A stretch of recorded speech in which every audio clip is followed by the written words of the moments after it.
Lecture में हम लोग सबसे पहले पढ़ेंगे कि अगर कोई फिक्स एक्सिस के अबाउट प्योर रोटेशन कर रहा है तो उसकी kinetic energy half I omega square कहाँ से आई, इसका डेरिवेशन। तो ये एक्सिस एक है, इसके अबाउट ये m1 मास रहा जो कि v1 स्पीड से, इसका ऐसे v स्पीड है v1, दूसरा मास है m2 और इसका स्पीड है v2। ऐसे ऐसे सारे मास मूव कर रहे हैं, रोटेट कर रहे हैं इस एक्सिस के अबाउट।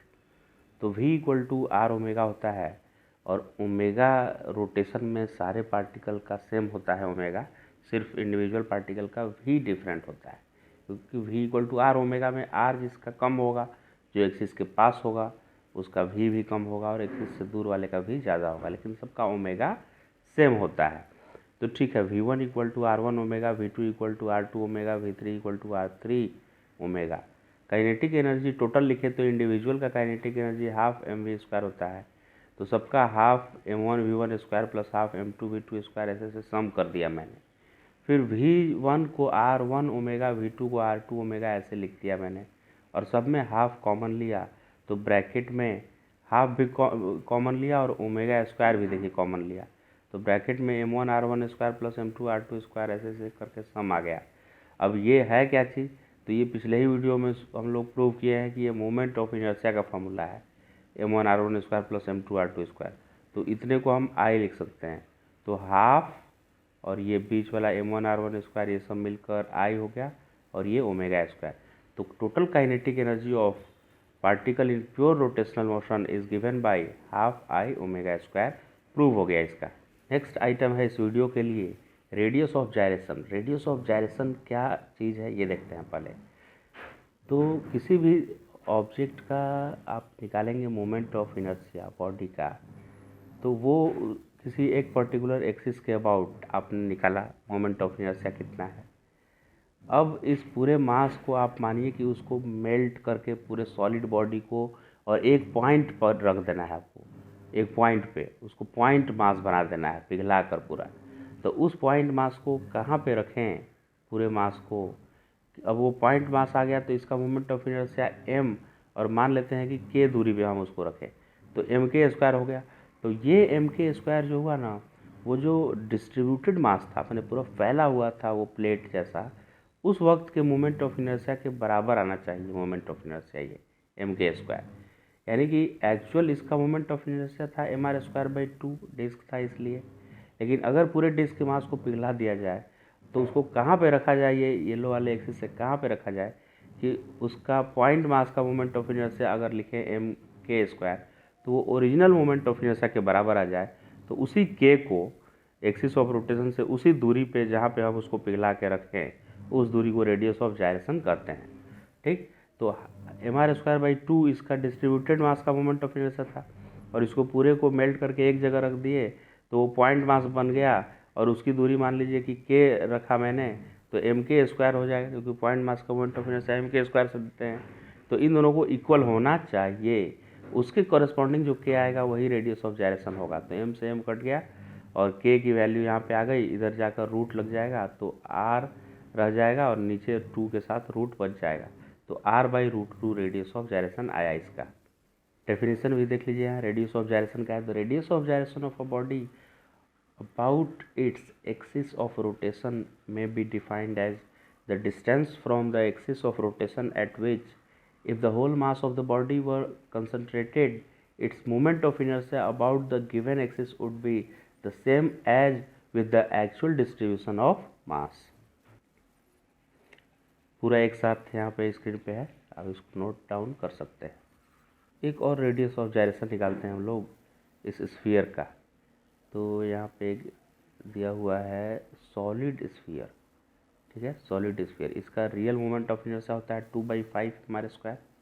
अब इसको पूरा पिघला के एक जगह मास को रख देना है, तो इसको किससे रिप्लेस कर देंगे m k स्क्वायर से।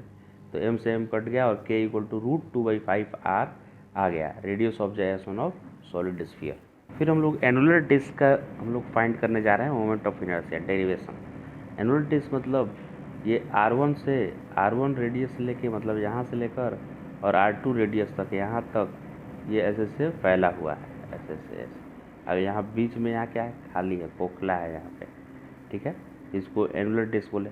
अब इसके लिए सबसे पहले वही मेथड, x दूरी पे जाके और dx लेंथ का एक स्ट्रिप कंसीडर करेंगे x डिस्टेंस पे जाके। तो मास पर यूनिट एरिया पहले निकाल लेते हैं। तो मास अपॉन ये एरिया क्या होगा, तो पाई r2 स्क्वायर आउटर वाला एरिया माइनस r1 स्क्वायर, क्योंकि मटेरियल तो यहीं पे सिर्फ भरा हुआ है ना, यहाँ तो खाली है, तो पूरा पाई r स्क्वायर नहीं लिखेंगे, पाई आउटर रेडियस का square minus pi inner radius का स्क्वायर।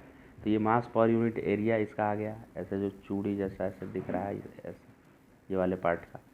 अब मैंने जो स्ट्रिप लिया है उसका एरिया क्या होगा, ये छोटा सा जो रिंग लिया हुआ है थिकनेस dx का, उसको यहाँ से कट करके सीधा करेंगे तो एक रेक्टेंगल बन जाएगा ऐसे, और उसका लेंथ 2πx होगा इतना, और उसका ये जो चौड़ाई है वो dx है, तो 2πx dx एरिया हो गया इसका। तो मास पर यूनिट एरिया में 2πx dx मल्टीप्लाई कर दिए तो ये छोटे से पार्ट का एरिया मिल गया dm। फिर इसको इंटीग्रेट करना है, छोटा सा मास और उसका एक्सिस ऑफ रोटेशन से डिस्टेंस का स्क्वायर, तो इतना तो छोटा सा मास ही हो गया और एक्सिस ऑफ रोटेशन से एक्स डिस्टेंस पे है तो उसका स्क्वायर लिख दिए, और इसको इंटीग्रेट कर दिए कहाँ से कहाँ, तो इनर रेडियस से आउटर रेडियस तक वेरिएशन आ रहा है एक्स में, तो r1 से r2 तक इंटीग्रेट करना है। इसको इंटीग्रेट करके लिमिट जैसे ही पुट किया और लिमिट पुट करके जो कैंसिल हुआ उसको कैंसिल करना है, तो आंसर आ जाता है I = mr2 square plus r1 square divide by 2। पूरा डेरिवेशन यहाँ एक साथ है, इसको आप देख सकते हैं एक बार। तो इस रेक्टेंगुलर प्लेट का मोमेंट ऑफ इनर्शिया निकालने जा रहे हैं। तो पहले तो हम इस एक्सिस के अबाउट निकालेंगे और फिर इस एक्सिस के अबाउट निकालेंगे, है ना, और तब परपेंडिकुलर एक्सिस के अबाउट निकालेंगे इसके अबाउट, ठीक है। तो पहले इस एक्सिस के अबाउट निकालते हैं। तो इससे x दूरी पे जाके और dx लेंथ का इतना स्ट्रिप मैंने कंसीडर किया, इतना x दूरी पे जाके बराबर। तो इसका मास कितना होगा, इस पार्ट का मास कितना होगा, तो मास पर यूनिट एरिया होगा मास अपॉन इस रेक्टेंगल का एरिया होगा a इंटू बी, क्योंकि देखिए एक साइड a है और दूसरा साइड b है, तो m/a इंटू बी हो गया। ये क्लियर हो गया इतना। अब मास पर यूनिट एरिया में इस स्ट्रिप का एरिया मल्टीप्लाई कीजिए, तो स्ट्रिप का एरिया है, ये भी रेक्टेंगल जैसा है, तो लेंथ इसका है b, लेकिन इसका थिकनेस dx लिए हैं तो b इंटू dx लिख दिए हम यहाँ, ठीक है। तो b से b कट गया तो m/a dx आया, m/a dx। तो छोटा सा मास जो आया m/a और dx, इसको इसकी एक्सिस ऑफ रोटेशन से दूरी कितनी है x, उसका स्क्वायर कर देंगे और इसका इंटीग्रेशन कर लेंगे -a/2 से a/2 तक, क्योंकि ये x जो है वो -a/2 से a/2 प्लस a/2 तक वैरी कर रहा है, तो x स्क्वायर का इंटीग्रेशन x³/3 होता है। तो यहाँ पे आ जाएगा m/a बाहर रहा था पहले, और ये x स्क्वायर dx का हो जाएगा x³/3, और लिमिट रख देंगे -a/2 से प्लस a/2 तक, ठीक है। फिर 3 भी बाहर आ जाएगा तो m/3a बाहर आया, और x³ मतलब a/2 का क्यू करेंगे तो a³/2 का क्यू 8 होता है, और माइनस, और फिर से माइनस लोअर लिमिट पुट करना है तो ये प्लस बना देगा, और ये भी आ जाएगा a³/8।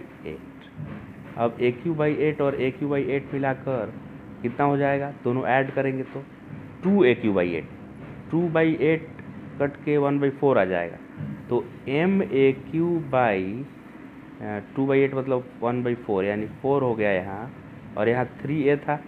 तो अब देखिए ये a से और ये एक a कट गया तो 2a बचेगा 3a में से, और नीचे 4 × 3 12 हो गया, तो ma²/12 आ गया। क्या बात है, ma²/12 देखिए आ गया।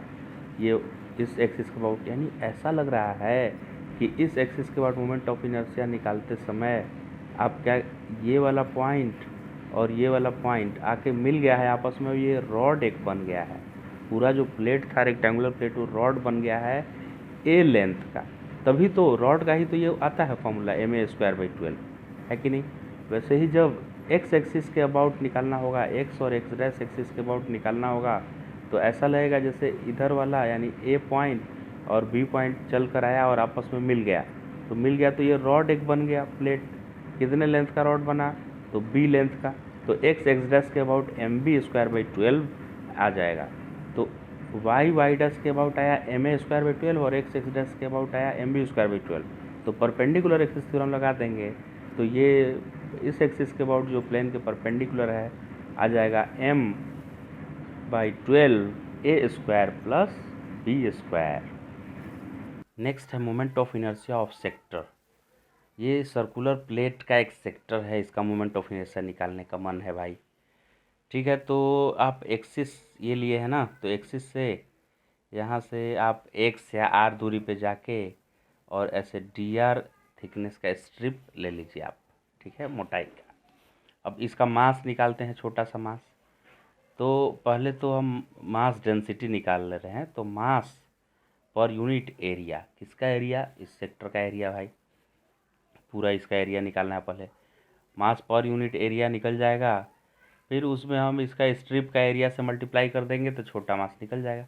तो मास पर यूनिट एरिया, मास मैंने लिख दिया ऊपर, और इसका एरिया कैसे निकालेंगे इसका? तो देखिए, अगर वो 2 पाई पूरा रहता है एंगल, तब एरिया होता है पाई आर स्क्वायर बराबर। अगर पूरा का पूरा डिस्क होता, प्लेट होता, तो सर्कल पूरा कंप्लीट ऐसे रहता है सर्कुलर प्लेट, यानी 2 पाई एंगल सेंटर पे बनाता है। तो 2 पाई एंगल बनाने पे पाई आर स्क्वायर, तो 1 डिग्री एंगल बनाने पे pi r square by 2 pi, pi r square by 2 pi. तो थीटा डिग्री एंगल बनाने पे कितना एरिया आएगा? तो pi r square by 2 pi गुना थीटा, ऐसे। तो पाई आर स्क्वायर, देखिए pi r square by 2 pi into theta ऊपर, ये क्या हो जाएगा? एरिया हो गया, पूरा इसका एरिया हो गया। ठीक है, सेक्टर का। और मास ऊपर लिखा हुआ है, तो मास, और नीचे ये है तो मास पर यूनिट एरिया मिल गया। सिंप्लीफाई किए तो ये आया 2m divide by r square theta. ठीक है, ये पूरा मास डेंसिटी हो गया, सिग्मा एरिया, मास पर यूनिट एरिया का वैल्यू। अब डीएम मतलब इस ग्रीन वाले का मास कितना होगा?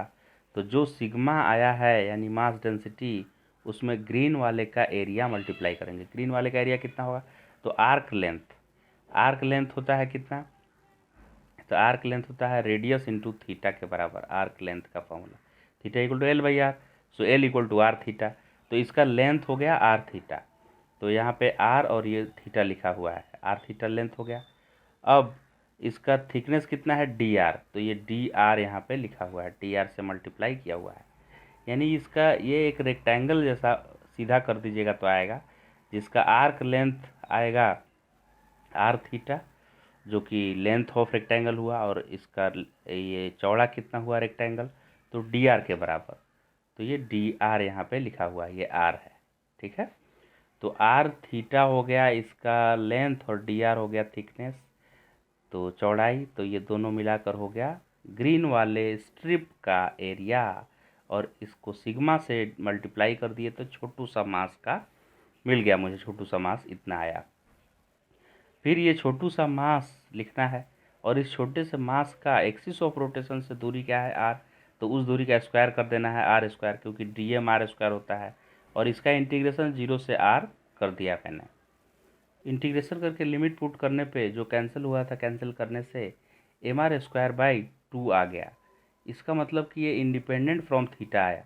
पूरे प्लेट का भी एम आर स्क्वायर बाई 2 आया था, और उस सेक्टर का भी एम आर स्क्वायर बाई 2 ही आया।